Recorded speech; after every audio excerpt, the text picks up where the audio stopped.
जय श्री माताजी। आज के सामूहिक ध्यान सत्र में उपस्थित सभी सहयोगी भाई बहनों का हार्दिक स्वागत है। ध्यान की शुरुआत कुंडलिनी चढ़ा के बंधन लेते हुए करते हैं।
तीन महामंत्र और श्री गणेश मंत्र।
परम पूज्य श्री माताजी, कृपा कर हमारा आत्म साक्षात्कार दृढ़ कीजिए और हमें निर्विचार और निर्विकल्प स्थिति प्रदान कीजिएगा।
इसी स्थिति में अब हम श्री माताजी की अमृतवाणी सुनते हैं।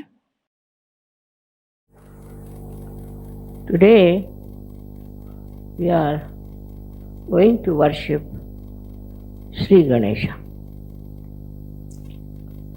It's all said about him that he is the first deity that was created on this earth by Adishakti.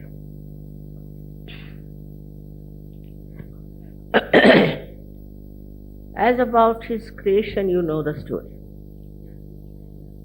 And also you know how an elephant's head was attached to it. Today, I am going to tell something more subtler about him, Kundalini, and the Mother Earth. He was made out of the Mother Earth.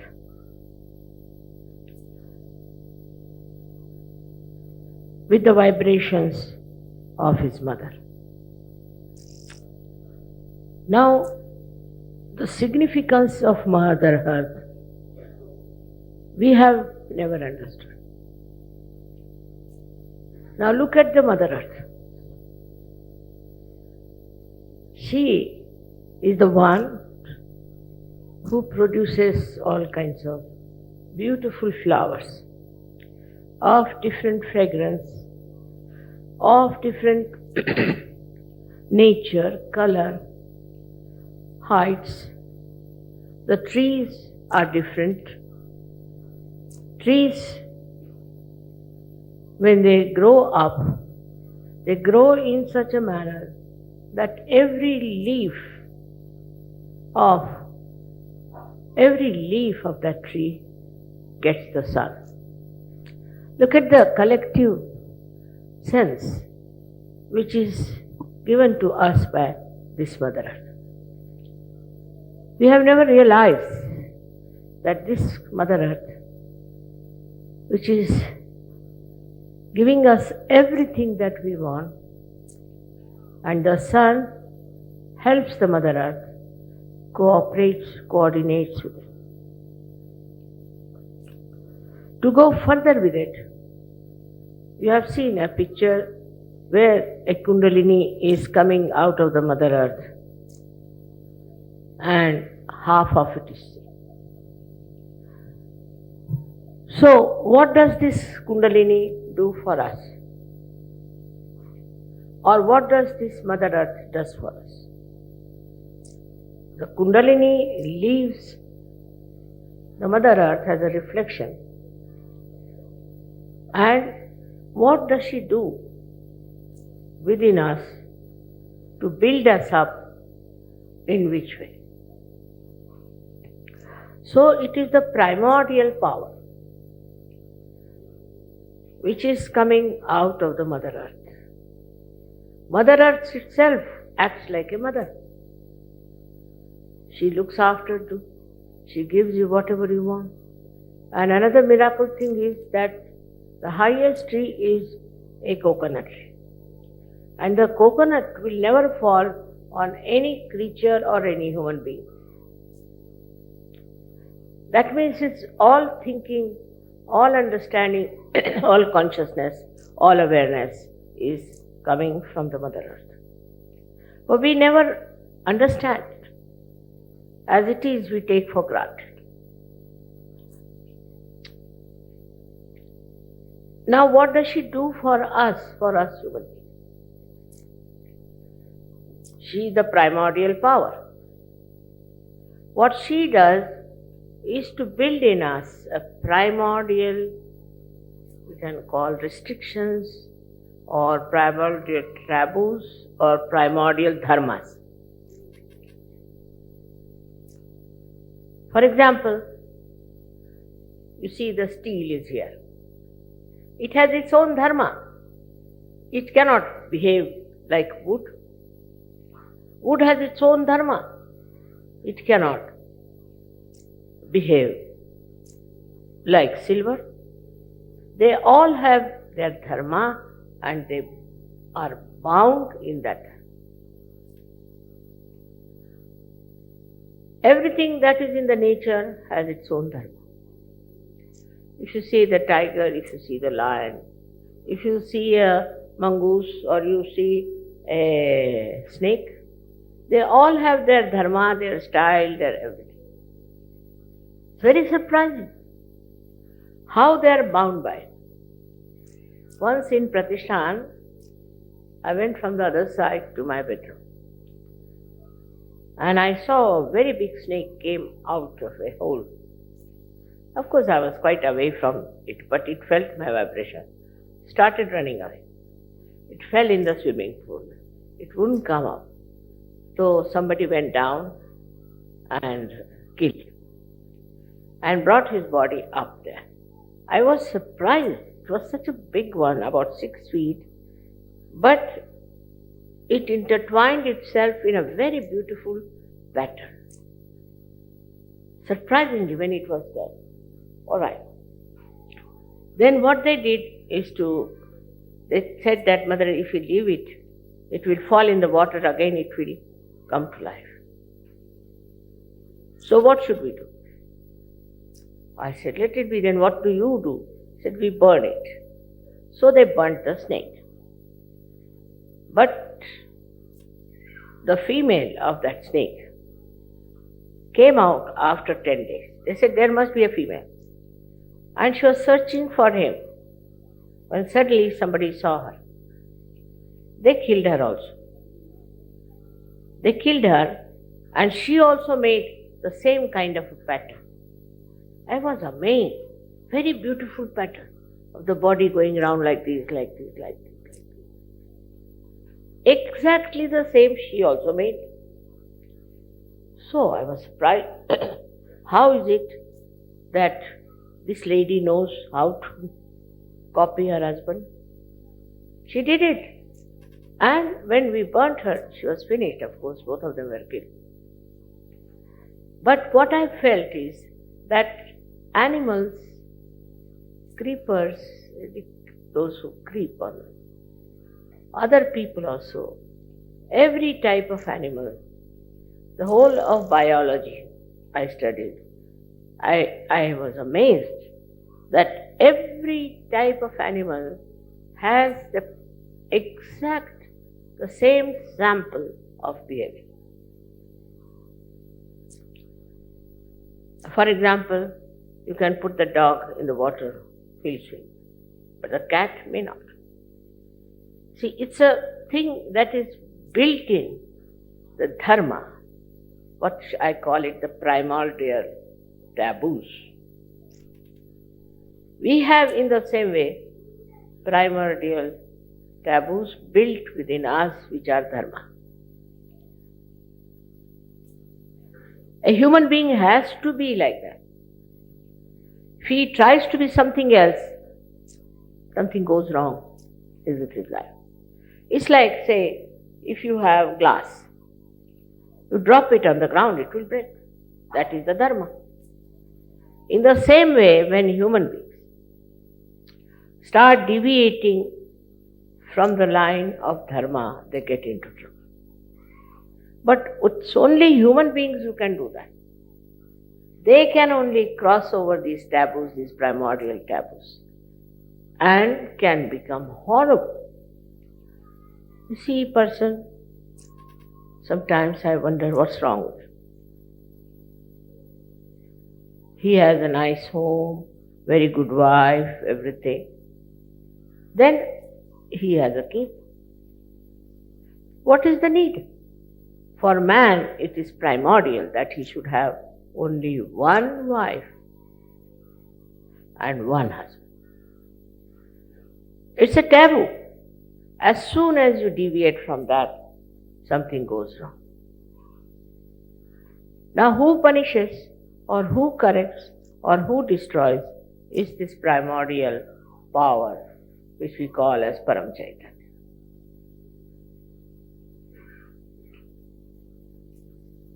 If you can understand that it's a structure, say this is the structure of this hanger. Now you want to break it, you can break it because you are human beings, but it will be broken. As simple as that. We have to understand we are human beings and we cannot do things which go against our dharma. Now why the dharma? Dharma has to be there for our ascent. Now man, in his intelligence and his progressiveness, thinks that anything he does, what's wrong? Especially in the West, this is very common. But I must say for the Aboriginal people, or people who are, I don't know, I should call Indians Aboriginal or not, but those people who were made aware of their primordial taboo somehow. As the animals know what is bad for them. And that knowledge was there with Aboriginals. Today we are here with Australians. And in Australia, Aboriginals are so many. I was surprised most of their words were Sanskrit. So they might have got it from India, or maybe they have gone there from India. So many words they have got which are Sanskrit. So I started thinking about them.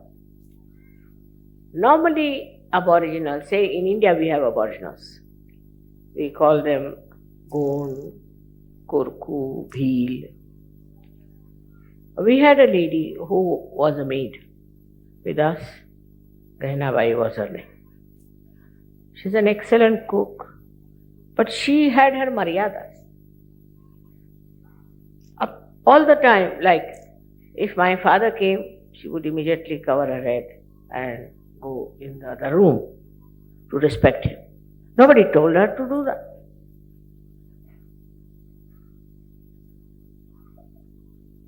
Their marriage system was also very surprisingly good. And their relationships with the children also was very good. Somehow or other, in my childhood, I met many of them. Because I also had a habit of going to the jungles where I used to meet them. And I was surprised. They would not drink. Yes, I'm telling you about 60 years back, maybe more. They would not drink. Very lajjasheel means shame of everything. Matter of sort of prestige for them was important. They would never steal anything. And I was really very impressed how these people were so dharmic, so good and happy. They lived in huts, they didn't mind. But they were very clean and neat people. It is now changed. The same people are changed so much.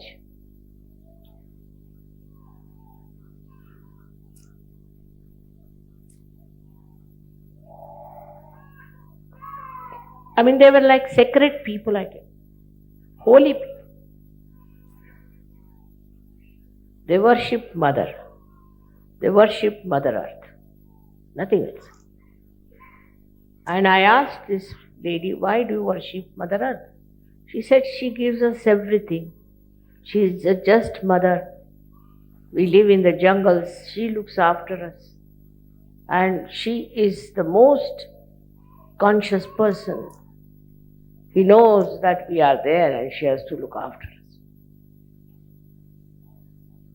Even to take out some leaves from the trees, they used to think about. But then the missionaries came, they converted them, they gave them skirts and blouses, I don't know what all they did. But Gahinabai did not. She said, what is this? Why should I wear a dress like this where the whole body is exposed? No, I'll wear a sari. I can never do. Why should I wear this kind of a useless dress? But when they met with this so-called advanced people, so many of them started living like that. They said, you have no freedom. You are just bound by something, But actually, they were bound by the sacredness, by the divine understanding. And then they started change. She was all right, her husband was all right, but her son started drinking. This is the beginning of the end. Then gambling. And all other sorts of things he started. And her grandson started going to prostitutes. And the idea was only that we are free. What's wrong?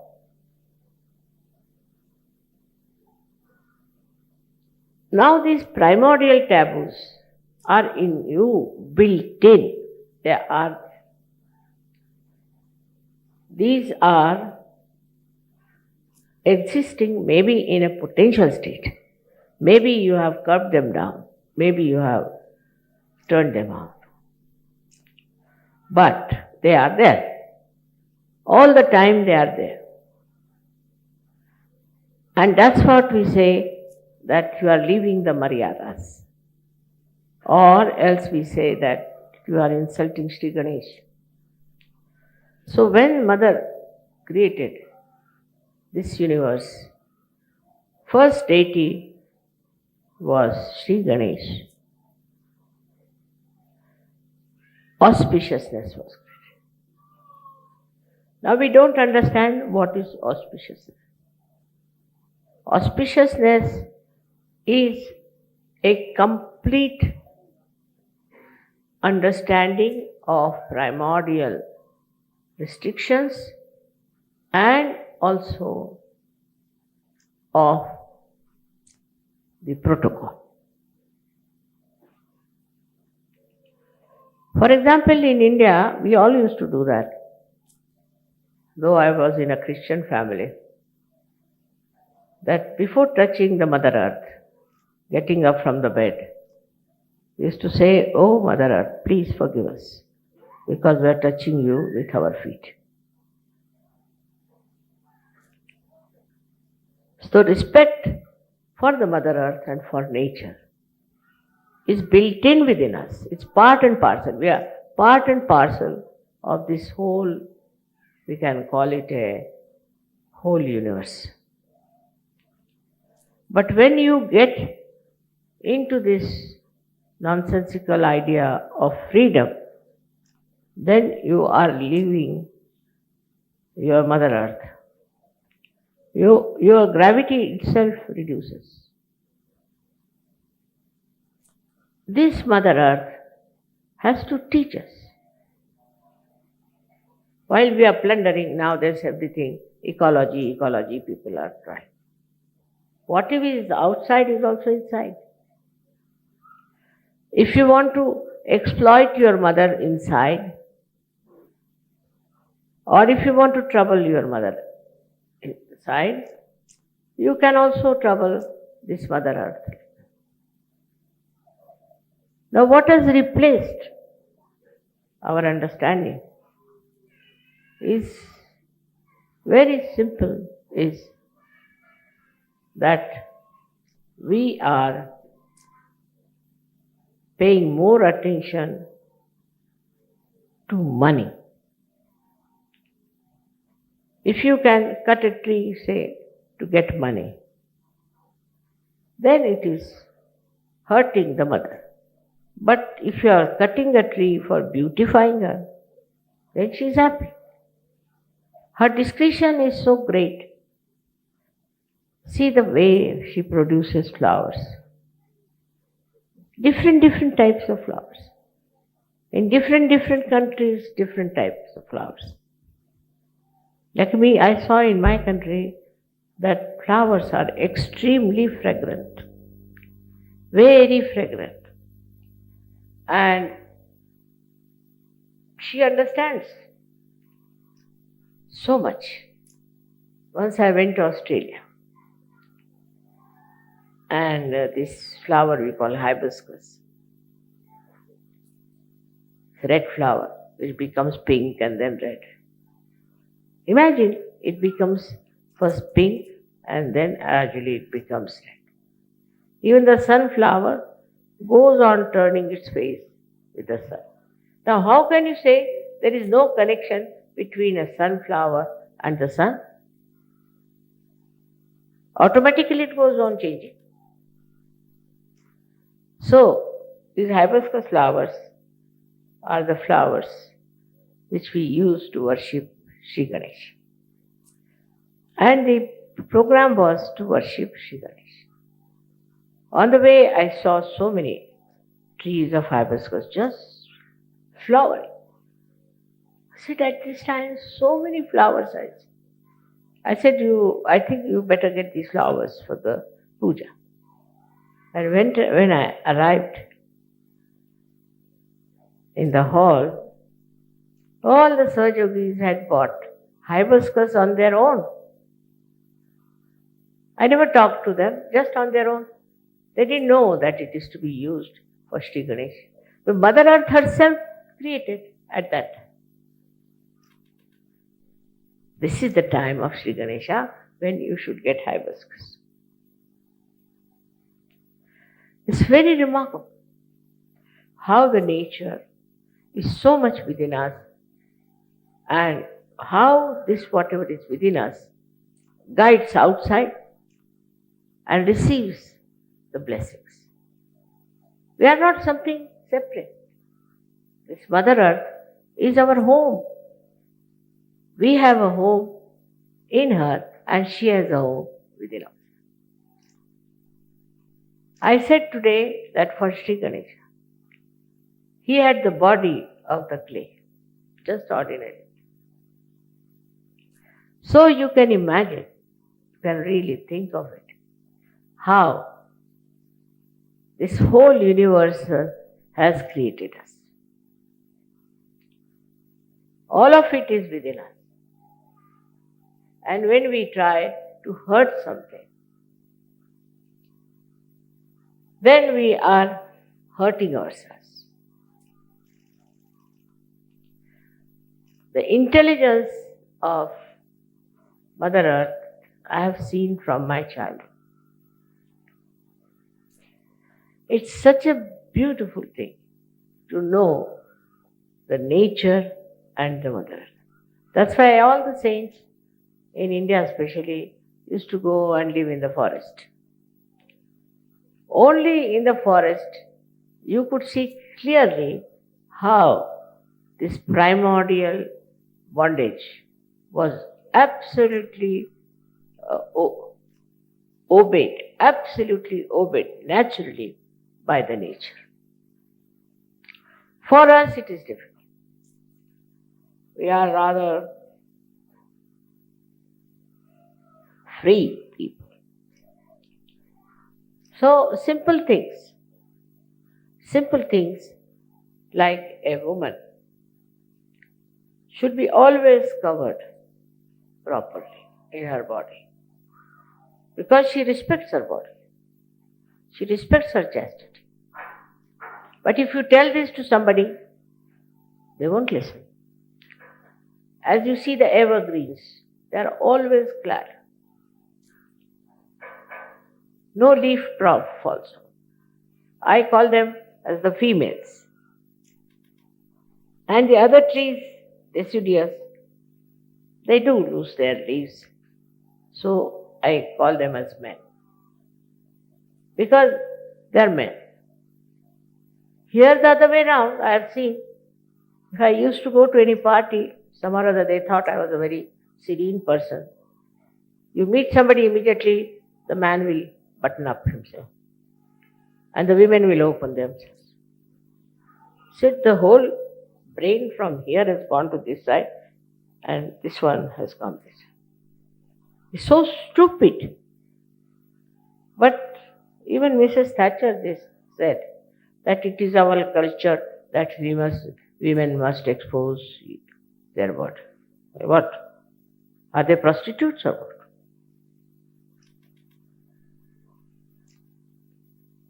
So its craze of exposure of body has become so strong now that even in India, if not on the streets or in the household, but in the cinema films, you see women. Really, this never happens in India. What you see in the films never happens.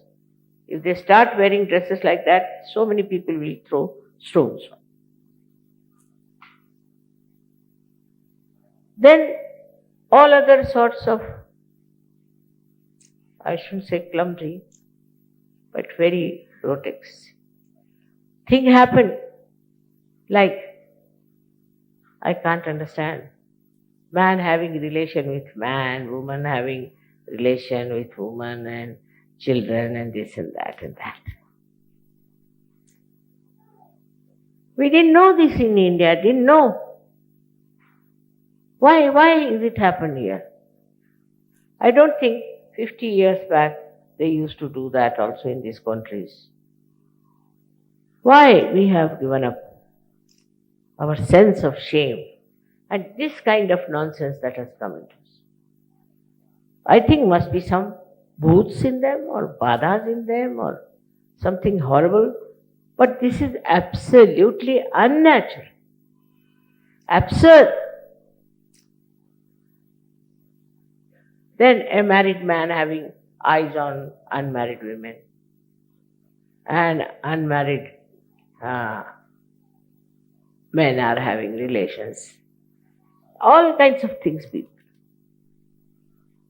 You won't believe this doesn't happen in India. Really, I tell you, it is now sort of spread out, but still I would say in good families, don't have it. Somebody told me there's AIDS in India. Yes, because they take bath in the river. If they stop taking bath in the river, this will stop. I was a medical student, I have studied, and I came from a very open family. I never knew these things that men can do. I mean, it's stupid. Even in the lunatic asylum in India, we have never heard of such reports. This is a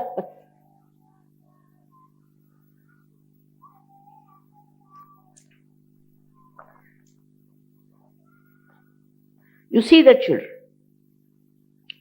The other day, Guido gave me a present of a girl who was feeling shy, little girl, holding her frock like this, feeling shy.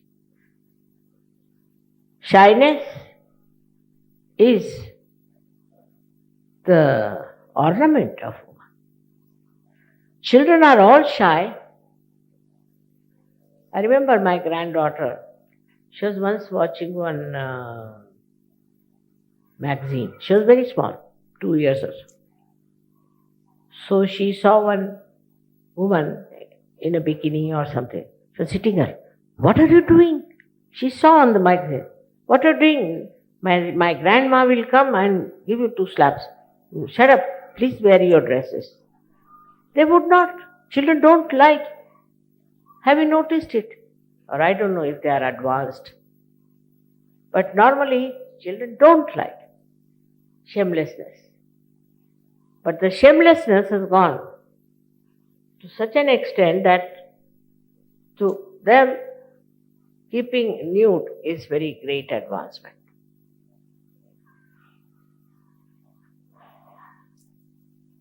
This is nothing. Somebody told me that he wanted to save the aboriginals. But they were so much impressed by the white skin that they accepted everything. But they were even having relations with own sister, daughter, mother. Competition. These are the subjects. It's rather heinous to talk about. And I can't understand how can human being go to that level. And at this time we have Sahajayoga,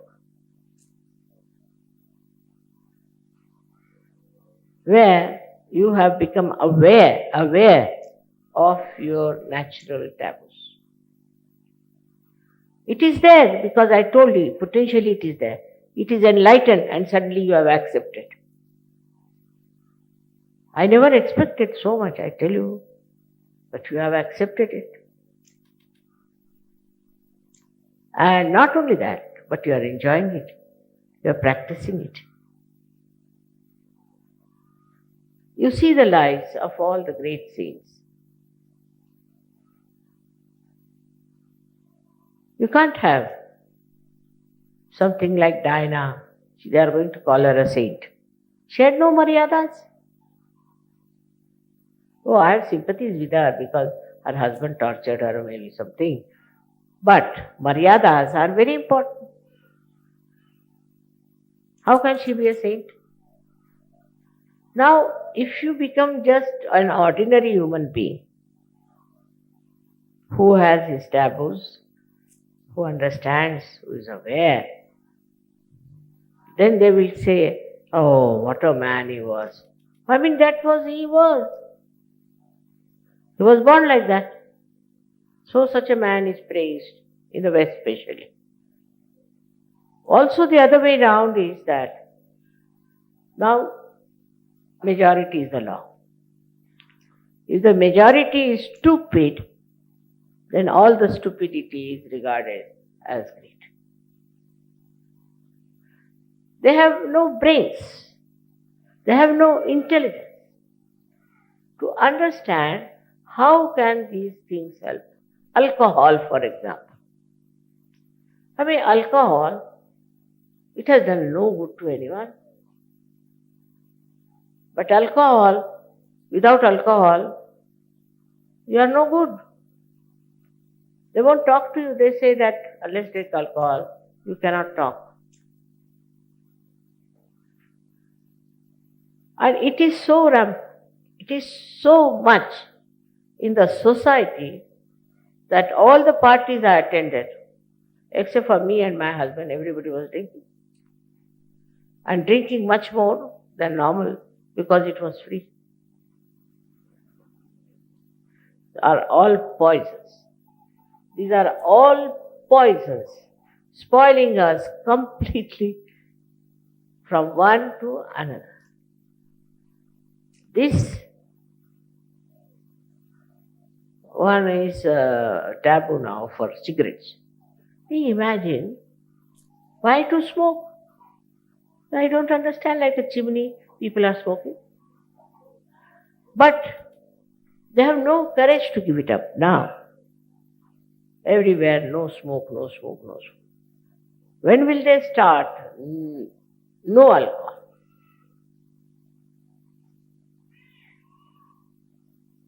Everybody sees that it's so dangerous. It is against human awareness. Everybody sees. You see people falling down, you see people cursing each other, fighting. I tell you, if you stop this alcoholism, all this shamelessness will go away. Because when you take alcohol, your awareness is affected. One alcoholic told me that when I take alcohol, I don't see my sister as my sister, but see her as my beloved. Huh? How do you do that? Yes. But for all social status and all that, you must drink. Now, we don't even understand how our primordial taboos are completely battered by the society we are. The simple thing is that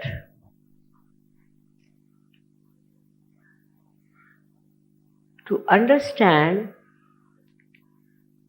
your own self, better sometimes see the stupid people.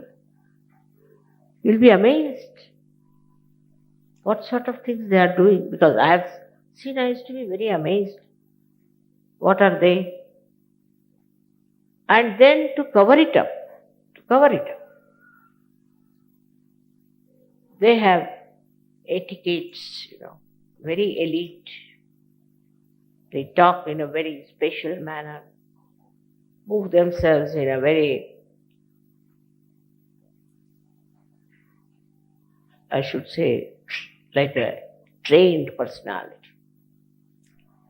And anybody who doesn't do that is out of their sight.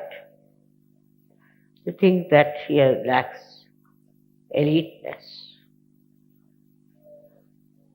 So, another ideas are that we have to be elite. Ganesha is how made? Look at him. He is by no means elite. He eats like a glutton.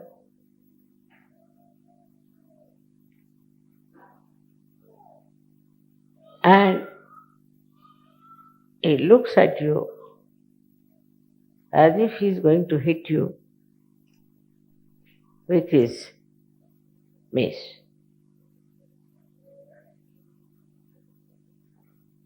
For Ganesha,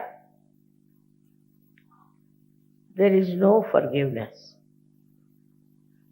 When he became Christ, there he developed.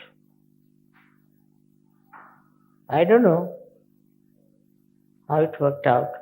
But as Ganesha, there is not at all forgiveness. Don't try to ask forgiveness from Shri Ganesha. He'll never forgive. Even his mother says, now you better forgive. No, that I'll not. He never forgives. then only it comes to the point that the mother has to say, I forgive you, then he can't do. Because one thing about him is extremely obedient of his mother. Absolutely. So if the mother has forgiven, finished. But otherwise, he will never forgive. And that's why all kinds of these horrible diseases are seen. Thousands of them. Also, if you don't respect him, then impotency can come. It's all AIDS and all these secret diseases that people have. I had very bad time with people who suffered from these secret diseases. Because Sri Ganesha accepts my forgiveness. But whenever he has a chance again, he comes back. Now see, they are deities with their own dharma. They too have their own dharma. He gives you a lot of things. He gives you mainly wisdom, discretion, understanding. But if you don't obey him, his qualities, then very difficult man. So to tell somebody don't do it is very difficult. But the nature takes respite.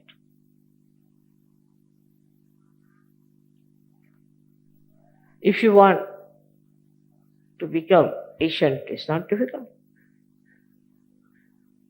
But to get you cured on the Muladhara is very difficult. You do get cured, no doubt, ultimately, but the most difficult disease is from Muladhara. He is a child, alright? He is the eternal child. His innocence. Despite all that, he cannot forgive you if you disturb your innocence. Mother is just the opposite. She wants to save at any cost. She wants to save people. But not Ganesha. Ganesha says, all right,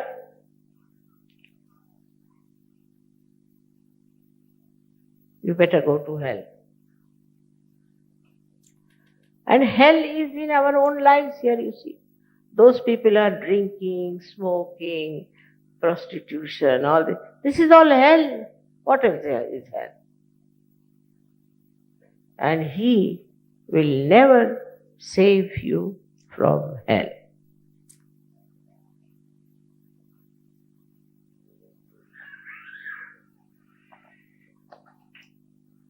Only in your Aarti, in Marathi Aarti of Sri Ganesha, they say that at the time when I am getting my realization, you must save me. That's the only thing they ask. At the time of my resurrection, you must save me. It is not said that at the time of my resurrection you protect me. No, you save me. Because he is the one who is sitting on every chakra like a vice chancellor of the university. Even if you have Vishnu on your side, Mahadeva on your side. But if Sri Ganesha is there sitting, and he says, no, not his ascent, it doesn't work out. It's very difficult. So, now I'm telling you this, that your children are here. In these modern times, the horrible things are happening to children. I mean, I think the whole of this negativity is against the innocence. Wherever they get the children, they misuse them. They teach them bad things. Even the schools, everything is so horrific. So then, we have to be careful. We have to be very, very careful about our children. We have to guide them properly, look after them, and let their primordial topic should be that restriction, that taboo. That is to be preserved. So if a child does something nice, appreciate it. I am not worried about a child being little bit, what you can call a little bit mischievous. Yeah, they have to be. It's all right. But if he takes to anything that is anti-Ganesha, be careful. All kinds of diseases can develop. And if they are destroyed in childhood, these taboos, very difficult to revive. Still, I have always said that innocence is never lost. Only there are some clouds which try to cover innocence. And we become rather ignorant about that we have done anything wrong. That is your duty. Your society is horrible. Next generation, I don't know where it is going to end up. When I think about it, I really get a fright.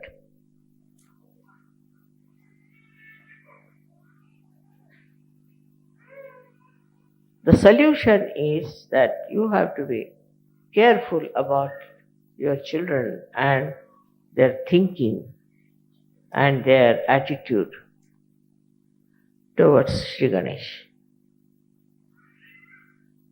They are special, lovable things for Shri Ganesh.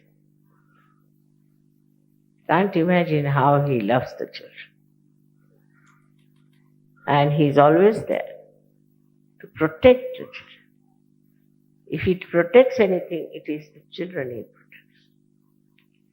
And if you people really understand what I am saying now, because if you have to cross this margin of human life and spiritual life, first thing is your Shri Ganesh. When Kundalini rises, Shri Ganesh is quiet. Just supports the Kundalini to rise. He is the one who also suggests to you that it's wrong way you are doing things. He looks after, but he'll not forgive you. It is not so difficult. The way people talk about their physical needs and all this nonsense, even the animals don't talk like that. Try to enjoy things which will give you real enjoyment.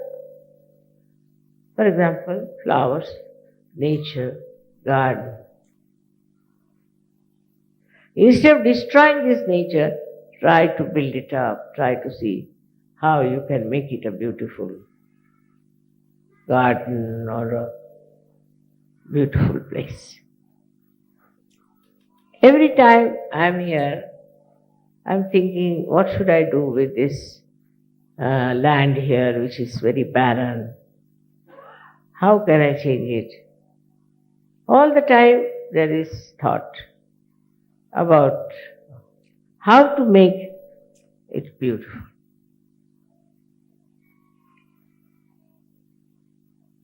And in that, if there is innocence, no greed, there is no competition, there is no attachment, but just to enjoy the beauty of your own creation, to see how things are.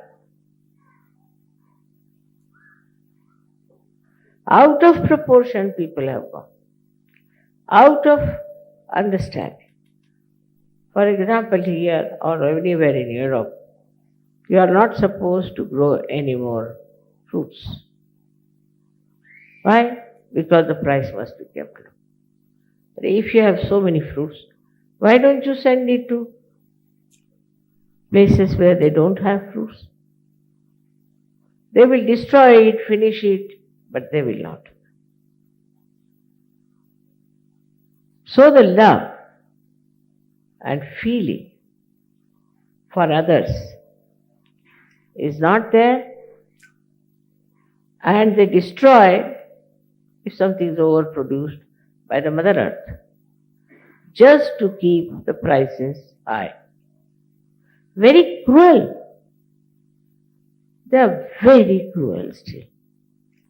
Only thinking about money, money, money, money. All this happens. So, it's still happening. And I'm sure one day will come when it will all stop. The pubs are the best buildings in the village. Then the way they glorify drinking is the best part. It's all done. You see it. Now, only thing I would like you to have a desire that let drinking be finished like smoke. If you think like that, that might solve a little bit. I personally think it is with drinking only you develop all these perverted attitudes. Otherwise, if it's a normal man with a normal brain, why should he do such things? Fighting, quarreling, killing, violence. It's impossible to understand. How can a normal person do such a thing? Shri Ganesha gives you balance. He keeps you in proper track.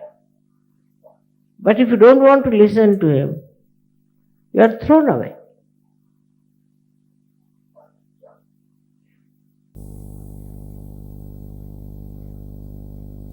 I hope we understand our relationship with nature, with Shri Ganesha, and with our Kundalini is like absolutely identified with each other. Absolutely. If you start loving the nature, all these ideas of spoiling your innocence will be finished.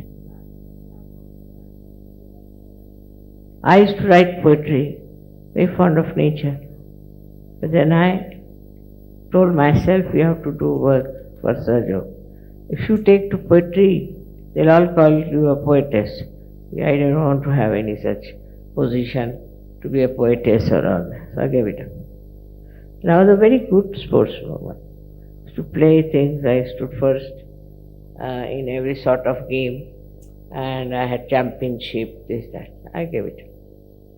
Whatever I did, I used to get into it. I studied medicine. I stood in the first in the whole university. Gave it up. Why? Because I am the primordial mother, and I have to do the job of awakening the primordial nature, the dharma within human beings, and that's what I have to do, and nothing else. But for that I don't do anything. I am Nishkriya, I don't do anything. Really I don't do. It's done by the nature, done by Shri Ganesha. Vishnu, Mahesha, everybody, they are doing it.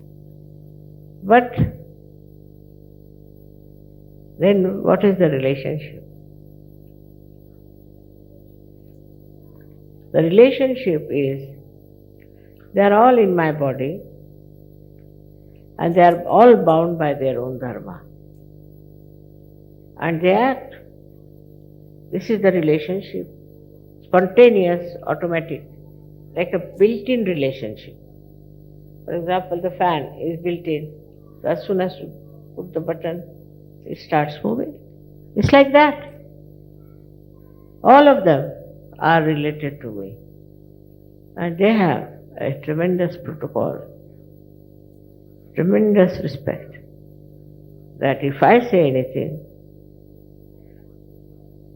they will not finish it. See, this thing is that very, very deep thing that I am telling you, that you are a human being. That is, there is built in within you are your dharmas. And if you go against your dharma, then you will be finished. They are all built in within you. They are all there potentially. I hope you will understand how important it is to be aware of your restrictions within yourself. So, thank you very much, all of you. May God bless you.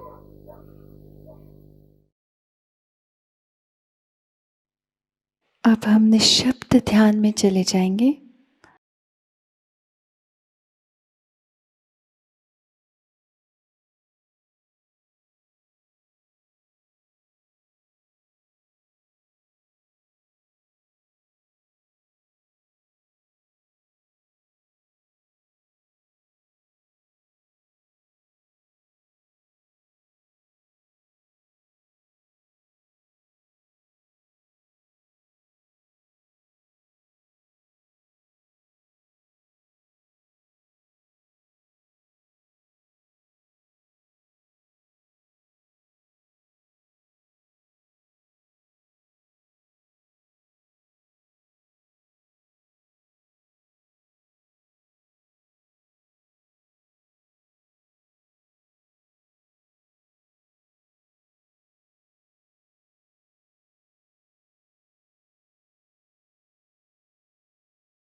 दोनों हाथ जोड़ के श्री माताजी के प्रति आभार व्यक्त करते हैं और प्रार्थनाएं अर्पित करते हैं। परम पूज्य श्री माताजी, आज का सामूहिक ध्यान हम आपके श्री चरणों में समर्पित करते हैं। आज के ध्यान में आपने हमें जो निरानंद प्रदान किया, हमें चैतन्य से आशीर्वादित किया माँ, इसलिए हम आपके ऋणी हैं। संपूर्ण विश्व में विश्व निर्मल धर्म प्रस्थापित करने हेतु कृपा कर हमें सहज योग प्रचार प्रसार का शुद्ध एवं प्रभावी माध्यम बनाइएगा। हमारी सभी प्रार्थनाओं का स्वीकार कर हमें आशीर्वादित करने की कृपा कीजिए माँ। जय श्री माता जी। सामूहिक बंधन लेते हैं।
आज का ध्यान केंद्र संपन्न होता है। जय श्री माता जी।